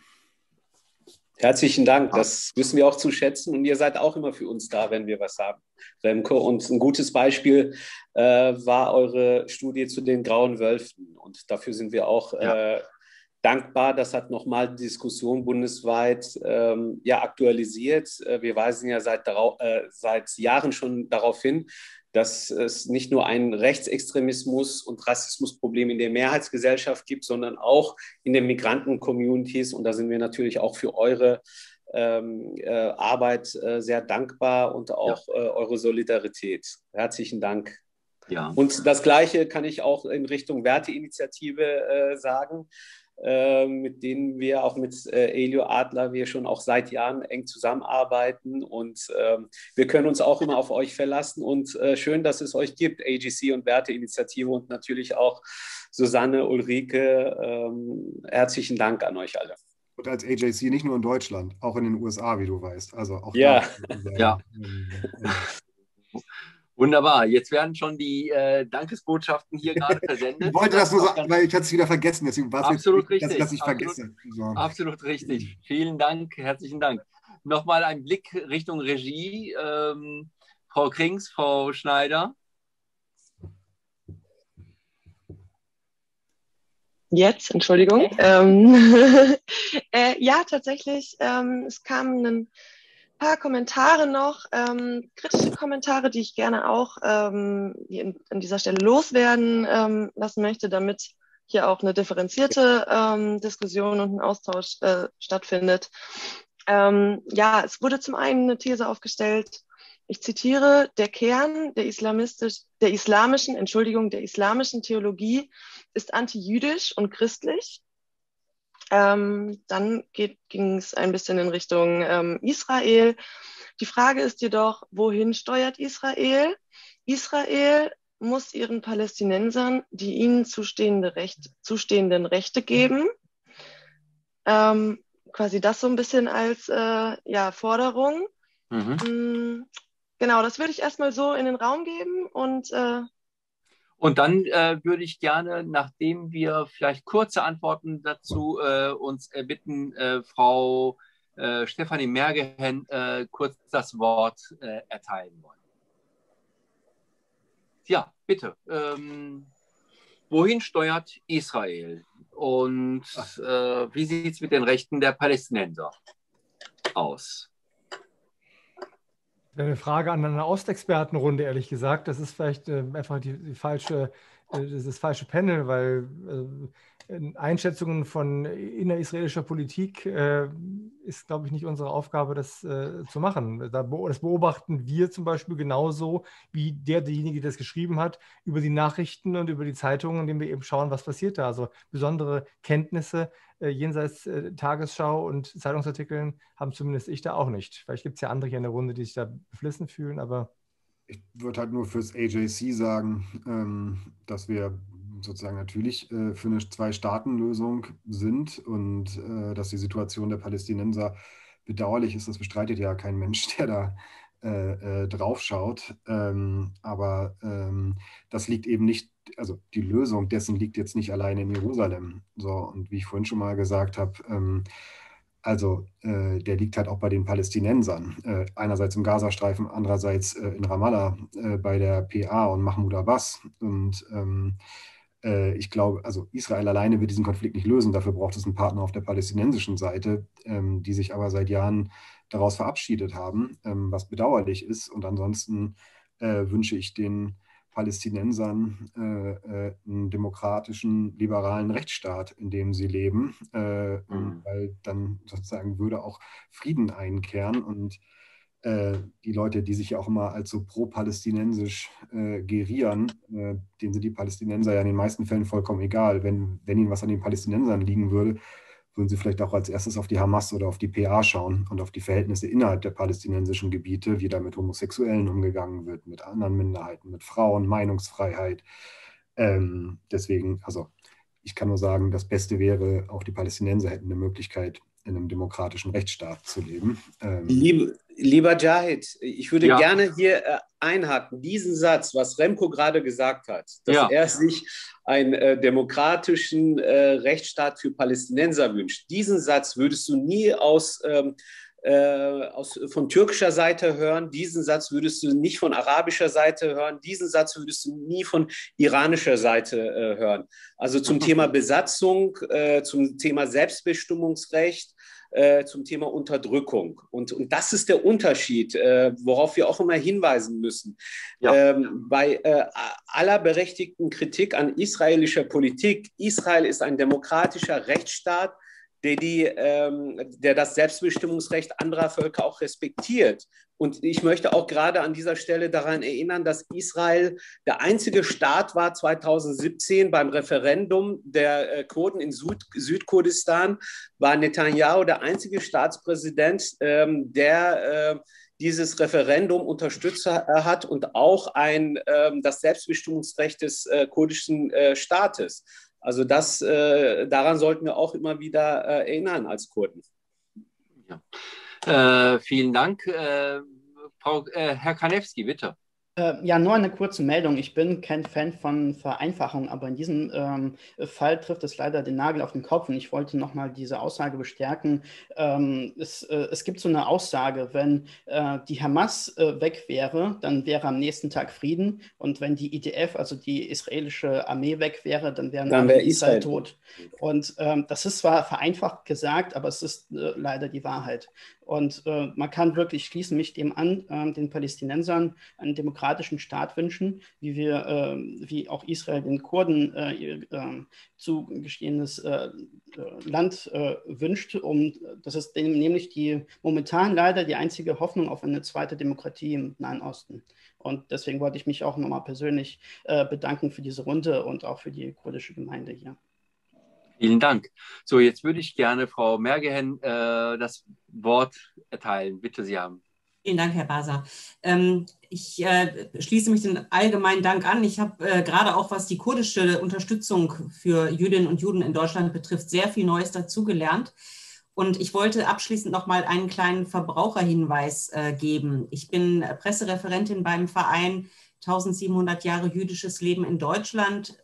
Viele von Ihnen werden wissen, dass wir das in diesem Jahr feiern, soweit es möglich ist. Und es kam mehrfach heute auch zur Sprache, dass Bildung ein ganz wichtiger Faktor ist. Und ich würde Sie einfach herzlich einladen, gerne mal auf unserer Homepage zu stöbern, www.2021 JLID für jüdisches Leben in Deutschland. Und dort wird in den nächsten Tagen auch ein Bildungsserver freigeschaltet. Wir haben engagierte Lehrkräfte, die zusammen mit unserer Generalsekretärin Silvia Lörmann, Klammer auf, ehemalige Schulministerin des Landes NRW, Klammer zu, da digitale Impulse anbietet, die sich an Pädagoginnen und Pädagogen, allgemein Interessierte richten. Und da ist sicherlich auch vieles dazu zu erfahren. Also ein Blick auf unsere Seite lohnt sich auf jeden Fall. Vielen Dank. Vielen Dank auch für diesen Hinweis und für die Einladung, die Seite zu besuchen. Ja, meine Damen und Herren, meine lieben Gäste, meine lieben Teilnehmerinnen und Teilnehmer, eine Diskussion, die jetzt deutlich über die Zeit, die wir uns eigentlich gesetzt haben, gegangen ist, weil es einfach wirklich so interessant ist, so lebendig ist und auch unerschöpflich zu sein scheint. Wir sehen das anhand der vielen Beiträge, der Kommentare. Und jede dieser Fragen und Kommentare hätte uns nochmal auf eine mindestens zweistündige Diskussionsreise mitgenommen, die wir hier hätten führen können. Wir als kurdische Gemeinde Deutschland bleiben bei diesem Thema dran. Für uns ist diese Solidarität selbstverständlich und gehört in eine plurale, demokratische Gesellschaft dazu. Und ich freue mich, ich habe mich sehr darüber gefreut, dass unsere Gäste, Frau Schröter, Frau Becker, Herr Lehmhuis, Herr Kanewski und Herr Adler, der Einladung, heute Abend dabei zu sein, gefolgt sind. Von dieser Seite aus also herzlichen Dank nochmal für Ihre Teilnahme und für Ihre Beiträge und den über 80 Teilnehmerinnen und Teilnehmern, die heute Abend zeitweise hier der Veranstaltung, dem Webinar gefolgt sind und uns besucht haben. Auch Ihnen gilt mein Dank. Bleiben Sie uns bitte allen wohlgesonnen. Besuchen Sie unsere Seiten, nehmen Sie die Informationen, die wir geben, wahr. Begleiten Sie unsere Arbeit kritisch und konstruktiv mit.